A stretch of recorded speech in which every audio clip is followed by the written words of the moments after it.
Rama.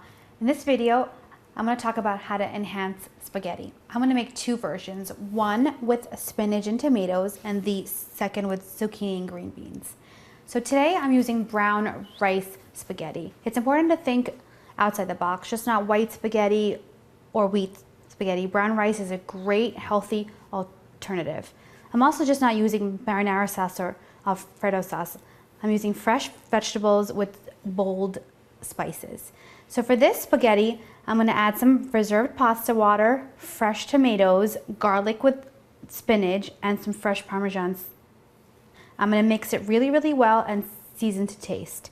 For my second spaghetti, I'm going to add zucchini with stir-fried Italian herbs, green beans, parsley, and fresh lemon zest.